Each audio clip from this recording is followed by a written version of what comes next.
Екі кештің арасында бөлеген телефон шалды. Амандық саулық жоқ бірден. Достым, үйдесің бе, кетіп қалма. Төкеңдікіне барамыз. Қазір 2-3 адамды машинама мінгізіп алам. Барып төкеңді әйелінен ажырастырамыз. Не болып қалды, тыныштық па өзі? Сұрама, өткенде айтып едім ғой. Сол рас шықты деп бөлеген ұялы телефонды өшіре салды.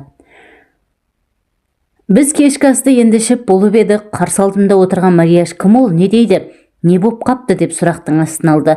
Звондап жатқан бөлеген екенін, өзімнің де онша түсінбегенімді, қазір оның ағасы Төлегеннің үйіне баратынымызды айтып, әзер құтылдым. Ал егер Төлегенді әйелінен ажыратуға бара жатқанымды айтар болсам, онда анық тергеудің астында қалар едім. Темекімде үзгіме қыстырып, балконға шықтым. Көз алдымда Төлеген мен әйелі Айымгүл келе қалды. Төлеген жасы 40-тан асқан, қырма сақал, жігіт ағасы.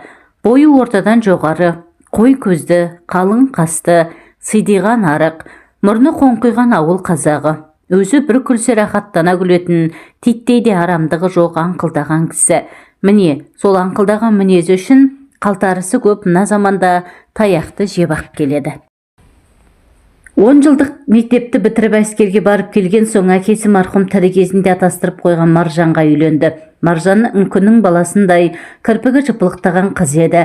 Бізден бір класс жоғары оқитын. Мектепті де бітірмей Төлегенге күйеуге шығып кетті. Өкінішке орай екеуінің құрған шаңырақтар баянды болмады.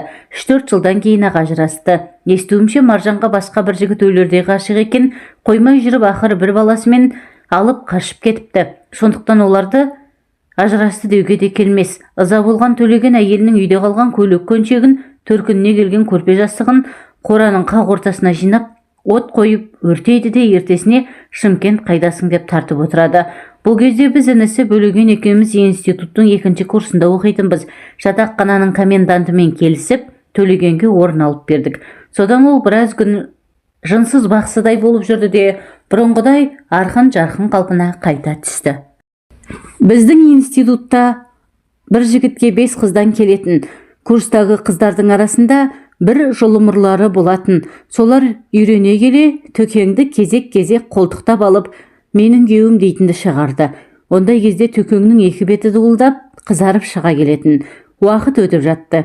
Әскерде жүргенде алған электрик мамандығым зауытқа кірді. Жұмысы 3 ауысымдық еді. Алатын айлығы әжептәуір болғанмен бойдақ адамға қайдан жетсін.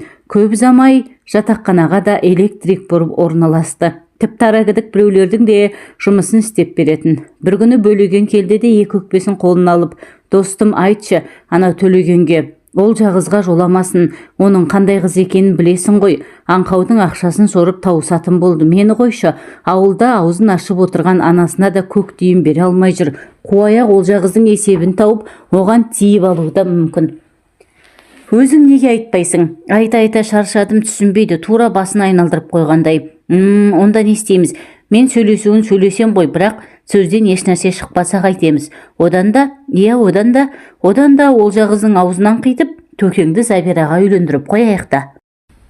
Ол Төлегенге тиер ме екен? Әрине тиеді, жасы да өтіп барады. Бізден 2-3 жас үлкен. Қысқы сессиядан кейін стипендия ала алмаған соң қатты қиналып жүр. Ауылынан ақша жіберетін ешкімі жоқ, әкесі ауру, шешесінің тапқаны балаларынан артылмайды. Өткенде маған сырын айтып, осы оқуды қоя тұрсам бекен, қатты қиналып кеттім деген. Егер көнсе тамаша болар еді. Сол күні-ақ Забирамен оңаша отырып сөйлестім. Осылай да осылай. Сен біздің ағамыз Төкеңе күйеуге шық. 1-2 жылда зауыттан пәтер алады. Әзірше осында тұра беріңдер дедім. Забира көнбей қойды. Ол жағызбен жүреді дейді ол. Бар болғаны осы. Төкең ол жағызбен жүрмейді. Ол жағыз онымен жүреді. Қалай түсінбейсің? Түсінбейтін не бар, ұнататын шығар. Ал егер ұнатпаса жігіт емес пе? Қыздың жетегінде кете бере ме? Айтып отырғанның бәрі рас. Оның бер жағында менікі де қып-қызыл зорлық. Әр адамның өзіне лайық мінезі, сезімі, арман тілегі бар ғой. Сол Забира кейін оқуды бітіріп, өз ауылында мұғалім боп істеп, біраз жүріп қалады да, ақыры қатыны өлген 5 балалы тракторшыға күйеуге шығады. Ал біз Бөлеген екеуміз қоймай жүріп ақыры Төкеңді ол жағыздан ажыратып алдық. Арада 5-6 ай өткенде Төкең келіп тұр, мен үйленетін болдым. Кімге? Сен танымайсың, институтта оқиды. Аты Света. Орыс па? Жоқ, қазақ. Дұрысы Сақып Жамал болуы керек. Бұл өгереңіне ойбаяу, атын да анық білмейсің. Ал фамилиясы кім? Кімнің қызы? Не жұмыс істейді?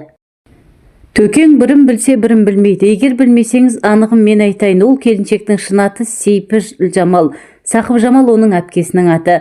Жұртпен танысқанда өзін кейде Света, кейде София, кейде Сәпия, кейде әйтеуір солай айта береді. Өзі Қызылорда жақтың қызы. Кооператив техникумда 4-ші курста оқиды. Кешке ресторанда даяшы болып істейді. Сенің де білмейтінің жоқ. Бірақ ол менімен жүреді. Қазір 2 қабат. Енді мен іші білініп қалғанша үйленуім керек. Әйтпесе жұртқа масқара боламыз деп Төкең шарасыздық танытты. Тіліме көнсеңіз үйленбей тұра тұрыңыз. Ақыры той жасап жұртқа жарияламай, өз білгендеріңізді істеп жүр екенсіздер ғой, солай тұра беріңіздер. Мен сізге айтайын, қазіргі тұрған пәтері жалдап алған баспанасы емес, бір дәудің берген сыйы. Іштегі баласы да соныкі болса керек. Төкең біздің бөлмеден басы салбырап шықты. Болған әңгімені Бөлегенге айтып бердім. Ойбай деп. Інісі өзін қойырға жер таппады. Мен сорлы ағам қашан көрсең, өңшең бір сұмырайға жолығады да жүреді. Енді қайттым. Қайтетін ешнәрсе жоқ. 3-4 күннен соң Төкеңнің екезуі 2 құлағында, қуанышы қойнына симай жетіп келді. Мынау үйленіп қойған ба деген арам ой сап ете түсті. Келі мені құшақтай алды. Рахмет саған бауырым. Мені бір анық пәледен құтқарып қалдың. Сенің айтқаның бәрі рас боп шықты. Менің үйленгенім дегенім сол-ақ екен. Света жайылып салды. Үйленген соң апаңды осында алып келеміз. Ауылдағы үйді, мал палын сатып, мына пәтер менікі, мұны да сатып үлкен үй аламыз дейді. Ең қызығы медкарточкасынан оқып қалдым. Ішіндегі баласы 5 айлық екен. Ал біздің танысқанымызға 3 айда болған жоқ. Сонымен Төкеңді тағы да жыратып алдық. Қазақ айтады, момынға күн жоқ деп. Ал біздің Төкең момын ғана емес, аңқауда. Кім не айтса соған сенеді. Өзі өтірік айтпайды, ешкімнің ақысын жемейді. Тіпті өзінде болса барын бере салады. Нағыз тесік қалтаның дәл өзі. Төкеңді біресе ол жағыздан, біресе Светадан ажыратып жүріп, біз институтты бітірмей жатып, Бөлеген Айғанымға мен Марияшқа үйленіп алдық. Әрқайсымыз 2 балалы болып, сол кездегі тәртіппен әскерге де бармадық. Ал Төкең сол бойынша сүрбойдақтың қамытын киіп, сопайып жүріп қалды. Зауыттан бір бөлмелі пәтер бұйырып, анасының қолына алды. Бөлеген жолдамамен Созаққа кеткен. Мен инженер келіншегіммен қалада қалдым. Күнделікті тәш-пішпен Төкеңді іздей қоймадық. Тағы 1-2 жыл өткенде үйленді-ау Сүрбойдағы ағамыз. Алған әйелі Айымкүл, ақсары келген, ашық жарқын адам екен. Бұрынғы күйеуі суға кетіп, қайтыс болыпты. Әспетте Төкеңнің реңі кіріп қалыпты. Үсті басы мұнтаздай, көйлегі түктеулі, тамағы пісірулі, еркек бейшараға көп нәрсе керек емес қой. Біз отбасымызбен сиректе болса араласып тұрдық. Тек соңғы кезде үйлерінде солақпандай бойдағы жігіт пайда болды. Бір жолы солардікіне барып келген соң, Марияш жағымсыз әңгіменің шетін шығарды. Айымкүлден бір нәрсе сұрамақшы болып, кухняға кірсем, әлгі жігітпен екеуі қол ұстасып алған, бір-біріне үздіге қарап тұр. Содан қорқып кетіп коридордағы ваннаға кірдім де, суда ағызып бетімді жуа бердім. Сен де бір қызық екенсің, қай-қайдағын айтып. Ол жігіт Төкеңнің қимас дос емес пе? Төкеңді қайдам, ол Айымкүлмен де дос болып алыпты. Осыдан бір бәле шықпаса көрде тұрып. Егер бір бәле шыға қалса, барып ажыратамыз да оған үйрендік қой. Бірақ сен тағы біреуге бір нәрсе деп жүрме. Шынымен Марияштың күдігі рас болып шыққаны ма? Осыларды ойлап болғанша Бөлеген де келіп қалды. Жақында ғана сатып алған тозығы жеткен Москвичінде осы қалада тұратын, қазір атағы жұрт аузында жүрген ақын досы Мұхан, милицияда істейтін нағашысы Әшірәлі отыр екен. Мен де барып қосылдым. Төлегеннің әйелін сен жақсы білесің ғой, деп маған қарады формасындағы Әшірәлі. Жағдайды түсіндірші өзің. Не түсіндіретіні бар, бара көреміз ғой. Енді Бөлеген болса ауылда, Төкеңмен жиі болмаса да араласып тұрамыз. Ал мына әңгімен өткенде Бөлегеннен естігенмін, өтірік шығар деп қойғанмын. Жақында Бөлегеннің үйіне барсам, апасы жылап отыр. Бар болғаны осы. Бір бөлмелі үйінде Төлегеннің досым деп жүретін жігітінің бірге тұрғаны рас па? Рас. 2 жылға таяп қалды шамасы. Жақында бөлек шыққан көрінеді. Бөлек шыққаны құрысын қыларың қылып болған соң деп Бөлеген сөзге араласты. Айымкүлдің туған баласы тура сол бәледен айнымайды. Барған соң көресіздер ғой. Енді Айымкүл не дейді? Не деуші еді? Мойындайды дейсіз бе? Ант су ішіп адалмын деп жылайды. Әне-міне дегенше Төлегеннің үйіне келдік.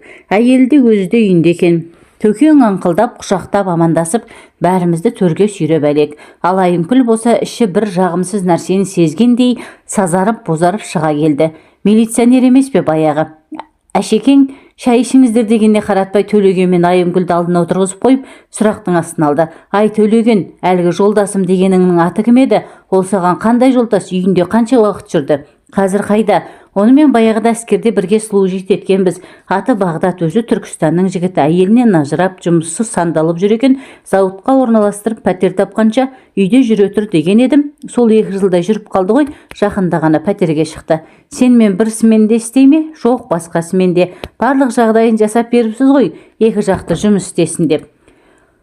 Ақын жігітіміз түсініп қарқылдап күліп жіберді. Біз де күлдік. Төкен бейшара басын төмен салып мүсәпір халге түсті. Ал келін шырағым, деді Әшекең Айымгүлге қарап. Біздің неге келгенімізді шын сезіп отырған болар. Шыныңды айт, әлгі Бағдатпен араларыңда бір нәрсе болды ма? Жоқ деп ыршып түсті Айымгүл. Бәрі өтірік, әшейін енемнің айтып жүргені. Әйтпесе не көрініпті? Қасымда байым, басымда баспанам бар. Қалай сенесіздер сондай сөзге? Айымгүл қыстығып жылап жіберді. Мен біртүрлі болып аяп кеттім. Онда шақырыңдар ол жігітті, сөйлесейік. Бөлеген қасына Мұханды ертіп машинасымен тез барып Бағдатты алып келді. Ұзын бойлы қарасыр жігіт отырғандардан қол беріп амандасып, басын төмен салып бір шетке отырды. Әшекең енді оны сұрақтың астын алды. Ал жігітім, біз сенің үстіңнен түскен арызды тексеруге келдік. Сенің мына Айымгүлмен қандай байланысың бар? Ешқандай, тек жүретін жерім болмай біраз осында тұрдым. Төкеңнің өзі қалағаныңша жүре бер деген. Сен өзі қандай адамсың? Жүре бер десе жүре бересің бе? Айналдырған жалғыз бір бөлмелі үй. Мұның қай жағына жатасың? Келген кеткеннен де ұялмайсың ба? Сен еркек емес, еш шығарсың. Қазір ана бесіктегі баланы көреміз. Одан кейін не дер екенсің? Ал Айымгүл келін, сен де мойындамай отырсың. Енді бәрібір жақсы болмайды. Шешесі мен інісі сырт айналған соң сенен ажырасады. Одан да мына жігітпен байланысқан болсаң, мойында да осының етегінен ұста, деді Әшекең ашу шақырып зілдене сөйлеп. Мыналардың жүріс тұрысынан, бұған айтқан сөздерінен бәленің бәрін біліп қойды ғой деймін. Әкеліңдер баланы. Айымгүл сүйретіліп бесікке барды да көтеріп беріп сылқ етіп отыра кетті. Содан дауыс салып жылап жіберді. Бәрі рас, Төкеңнің көзіне шөп салдым. Кешіріңіздер мені. Төлеген, кешір алсаң кешір мені. Мен бұл әңгіме дәл осындай тез бітеді деп ойламаппын. 2 жақта мойындамай құр бекерге біз жаманатты боламыз ғой деп едім. Бірақ қылмыс істеген адам қылмысын мойнына тастамай үнемі көтеріп жүреді деген сөз рас болса керек. Жаратылысы нәзік Айымгүл шыдай алмай-ақ кетті. Бұл жерде әрине бір сүйіспеншілік болмаса керек. Ұзақ түндерде келіншекпен оңаша қалған арам жігіт дегеніне жеткен. Бәріміз біраз уақытын түнсіз қалдық. Айымгүл отырған жерінде отырып қалды да, Төлеген не істерін білмей, 2 қолын жұдырықтап алып бір-бірімен соққылап тісін шықырлатты. Жүгіріп барып Бағдатты болмаса Айымгүлді сабайтын шығар деп ойлап едім. Еш нәрсе істемеді. Құрашейін өзінен өзі кіжініп қала берді. Үнсіздікті тағы да Әшекең бұзды. Ал енді Айымгүл, шырағым, сен жинал, киім-кешегіңді алып бесігіңді көтеріп, мына тапқан жігітіңнің соңынан ер. Әшекең айтты, бітті. Айымгүл шифонерді ашып киім-кешегін, баланың жаялығын буып түйіп салбырап бесікке жақындады. Бағдат барып бесікті көтерді. Мынаның үйінде көрпесі де жоқ шығар, бір көрпе жастық бер деп Бөлеген Төкеңе қарады. Осы сөзді күтіп тұрғандай ол жүгіріп барып 2 көрпе мен 2 жастықты көтеріп алып шықты. Содан бері қаншама жыл өтті. Алғашқыда енді үйленбеймін деп жүрген Төкеңді қоймай жүріп, Айғанымның отырып қалған жақын сіңлісіне үйлендірдік. Енді ағайынды екеуі бір-бірімен бажа болды. Қазір 3 бала, 1 қызы бар. Оның үстіне баяғы Маржаннан туған баласын да алып келген. Төкең оны үйлендіріп басына баспана соғып берді. Келіні өте пысық боп шықты. Төкеңе тартқан 2 баласын сүйрелеп, апта сайын үлкен үйге келіп тұрады. Ал Маржан үлкен баласын сыйыстырмаған күйеуінен ажырап кеткен. Қазір одан туған қызымен екеуі ғана. Айымгүл болса оны баяғы еркек артыншақ тастап кетіпті. Аяғын аңдамай шалыс басқан келіншек еркектің тепкісінен кейін азып тозып бұл өмірден баз кешіп кетпекші де болған, бірақ кете алмады. Балпанақтай болып өсіп қалған баласын да қимады. Ол ақыры біреулерге айтып жүріп, баланы баяғы суға кеткен күйеуінің атына жаздырып алды. Қазір соның тілеуін тілеп отыр. Бұл әңгіме толығымен болған оқиға ізімен жазылды. Әрине, кейіпкерлердің аты жөнін түгелдей өзгертілді. Егер олар бұл әңгімені оқи қалса, өздерін тез танып алары анық. Кей кезде Төкеңнің тағдырына араласып жүрген тұрған қыз келіншектерінен ажырастырғанымыз дұрыс пе еді, жоқ бұрыс пе еді деп ойлап қоямын. Ей жігіттер, деді Сабаз, Сендердің ертектеріңе әбден тойдым. Ана қызбен таныстым, мына қызбен жүрдім дейсіңдер. Осы бұл жылдардың десіп келе жатқаныма биыл тура 5 жыл толады. Тындырған түктерің жоқ. Тек мына Оралбай ғана нағыз жігіт 2 рет үйленіп үлгерді. Қане келісіп алайық. Қазір мен мына бөтелкені айналдырамын. Аузы кімге қараса сол шынын айтатын болсын. Біз 5 жігіт едік. Соңғы курстың студенттеріміз. Жылдағыдай мақта теримінде жүріп жатырмыз. Кешелі бері жауған жауын жан рахаты болды.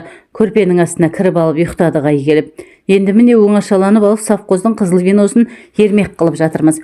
Сабаз винодан босаған шөлмекті шыр айналдырды. Бөтелкенің аузы Есентайға қарап тоқтады. Ал Есентай шыныңды айт деді. Сабаз жағадан алғандай болып, қанша қыздың шаруасын бітірдің? Ешкімнің де деп шірете қалды Есентай. Мен қыздардың қолын алып амандасқаным болмаса, одан әріге барған емеспін. Жаның шықсын деді Боранбай. Өткенде айтып едің ғой, Гүлжанмен болдым деп. Кешір деді Есентай жалбарына қарап. Әшейін аузымнан шығып кетіпті. Ай сілімтік-ай, өзім де солай ойлап едім. Осыдан ондай еркекті қайдан шықсын деп. Мен Есентайды жақсы білемін. Бір қарағанда қабілетті жігіт, сабақты жақсы оқиды, аздап домбыра тартып әнде салады. Спортсмен, институт футбол командасының қақпақшысы, әттең, ерік күші жоқ. Кім не айтса соны орындауға мәстір. Есентайдың Гүлжанмен жүргенін де рас. Онда да қыздың икемдеуімен. Кім білсін, пысық Гүлжан институтты бітірген соң сопайу ауылға қайтпай-ақ қояйын.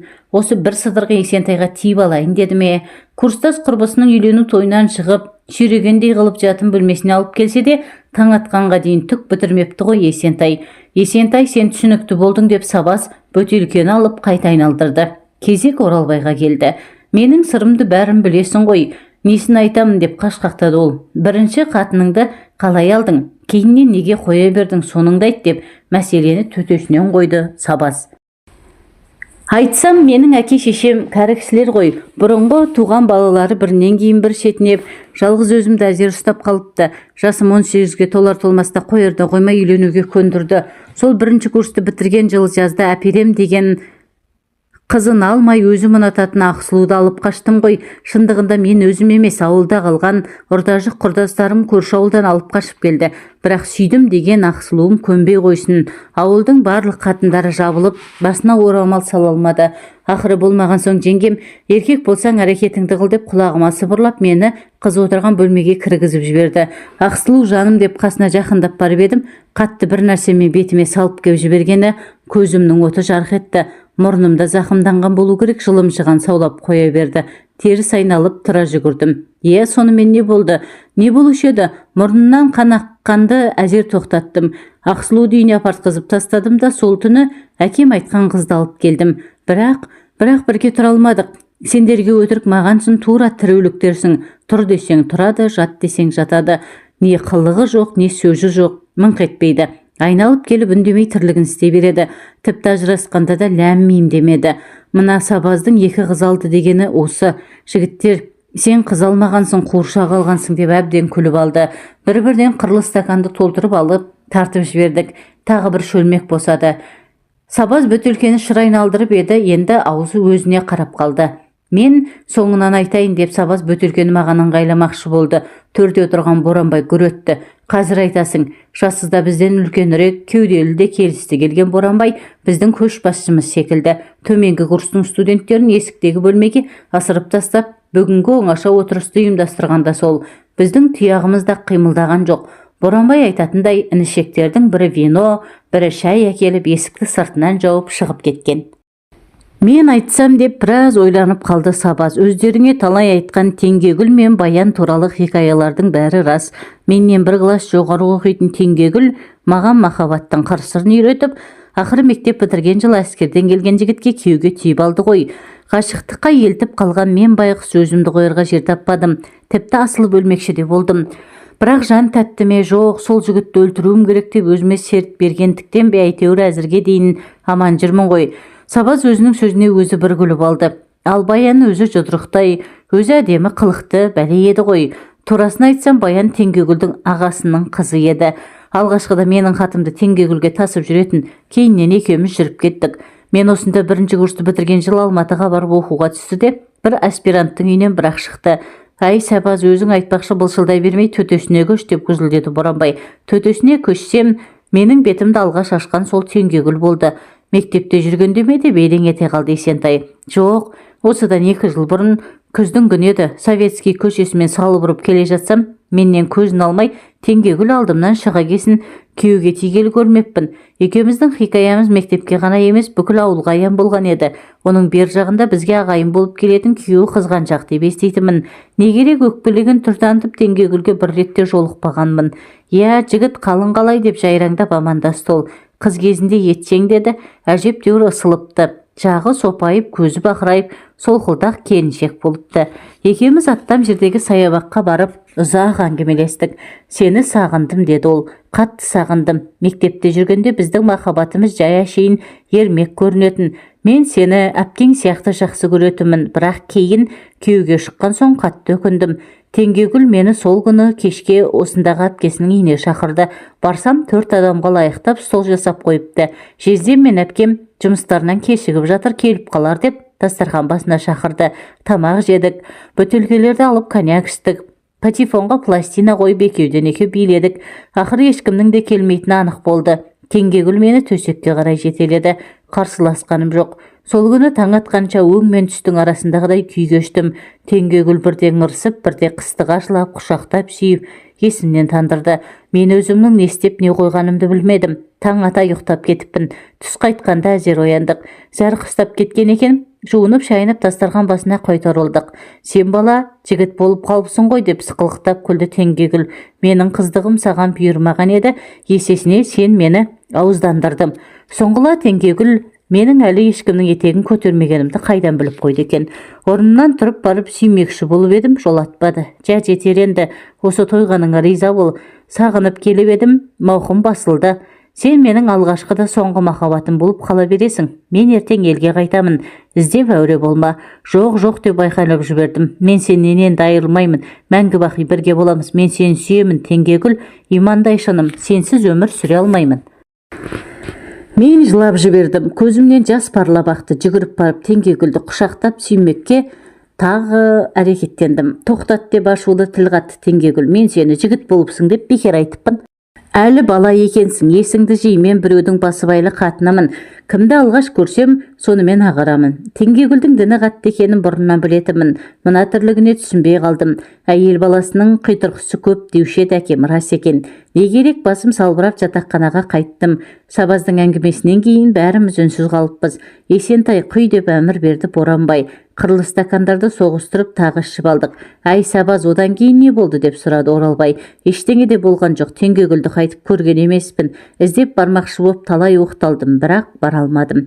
Ал Баян ше? Ол Баянның күйеуі параламын деп сотталып кеткен. Осында оқитын құрбысының жақында сәлем айтып адресін беріпті. Хабарласуға құлқым болмады. Ал болдыңдар ма деп сөзге ыңғайланды Боранбай. Ал мына коммунистен бәрібір ешнәрсе шықпайды деп мені нұсқады. Өліп өшкен Анжеласының некесін қиып той жасағанға дейін бір талшасын жерге түсірмейді. Енді мен тыңдаңдар. Ауылдағы орталау мектепті бітірген соң әрі қарай оқи алмадым. Жақын жерде орта мектепте болмады. Оның үстіне әкем жылқы бағуға жәрдемші де керек болды. Біздің Шаянның жері шүйгін ғой шіркін. Қысы жазы жылқылар өз аяғымен тамағын тауып жейді. Тек ит құстан аман сақтасаң болғаны. Бірақ жас адам жеке жүргеннен жалығады екен. 2 жылдан соң оқимын деп қиғылық салдым. Ақыры болмаған соң әкем совхоздың орталығында тұратын Жамағайын туысымыздың үйіне апарып тастады. Үйдің егесі 2 жыл бұрын аяқ астынан ауырып қайтыс болып кеткен еді. Артында әлі мектепке бармаған 2 баласы қалған. Әйелі мені жаныма жалау боларсың деп жақсы қабылдады. Расында да ауыл жағдайында еркексіз үйдің күні қараң. Малға қарап, малағын шығару керек, отын жарып, жоңышқа ұру керек. Енді соның бәрі менің мойнымда. Оның бер жағында орталыққа қатынағандарға шешем сыққан майы бар ма, қақтаған еті бар ма, сыбаға да беріп жіберді. Бәрі ойдағыдай еді. Әңгіменің қызығы қар жауып, күн суыған соң басталды. Жеңешем алдымен қоржын тамның екінші жағында жатқан мені жаурап қаласың деп от жағылатын өзінің бөлмесіне кіргізіп алды. Байқаймын, күн өткен сайын төсектеріміз жақындап келе жатқандай ма? Мен де тірі жанмын ғой, төсекке жатқан соң жеңешемнің демалысын, жүрек соғысын тыңдай бастаймын. Бір күні маған қарай жалаңаш білегін созғандай болды. Бұдан әрі шыдам қалмады. Лып етіп төсегіне кіріп бардым. Кет әрі деген жоқ. Ауа жетпей алқынып құшақтай алдым. Не керек, бір қолыммен көйлегін көтеріп жіберіп, резиналы лыпасын сирағынан асырып сыпырып тастадым. Өзімді де ыңғайлап екі санның арасына кіре бергенде масқарам шығып, бойымнан қуатым құйылып-ақ кеткені. Тыз ете қалған бір ұрттам нәрсе кеудесіне қарай шашырады. Ойбу, мырзағай, байқасаң қайтеді дейді жеңешем, тура бір үстіне шай төгіп алғандай. Ұяттан өртене жаздап, өз төсегіме кеп жаттым. Жүрегім дүрсілдеп кеудемнен шығып кете жаздады. Жеңешем шырағын жағып, үсті басын жуып тазалап, шкафтан таза көйлегін алып ауыстырды. Шамды сөндіріп орнына жатты да қолын созып мені өзіне тартты. Болары болды, енді алмай-ақ қой деді. Ағаң болса өлді, Құдай алдында да күнәһар емеспіз. Өзің билеп төстей бер. Құшағымыз қайта айқасты. Бұл жолы мүлт жібергенім жоқ. Ертеңнен бастап үйге бөтен біреу қонып қалмаса төсекті бірге салатын болды. Тура ерлі зайыптылардай тұрып жаттық. Тіпті каникул кезінде де қора салуды сылтауратып осында қалып қойдым. Мектепті бітіріп қалаға аттанарда жылап тұрып көңілдегісін айтты. Мырзаға айналайын, байымнан көрмеген қызығымды сенен көрдім. Енді аяғыңа тұсау болмайын, оқуыңды жалғастыр. Бірақ үйленгеніңе шейін мені ұмытып кетпе. Тағы бір айтайын дегенім, менің ішімде 3 айлық бала бар. Мақұл десең сенің ескерткішің болсын, туып алайын. Жұрт өсек қылса қыла берсін, кімнің көлеңкесі түсіп жүреді маған. Қалауың білсін деді мен. Боранбай, сен қазір де бір жесір келіншектің үйінде квартирада тұрмайсың ба деп сөзге қыстырылдым. Иә, сол жеңгем ғой. 1-2 жыл күліп қарсы алып, жылап шығарып салып жүрді де, ақыры қалаға көшіп келген. Осыдан барған соң некеге тұрмақшымын. Осы кештен кейін Боранбайға аса бір құрметпен қарайтын болдым.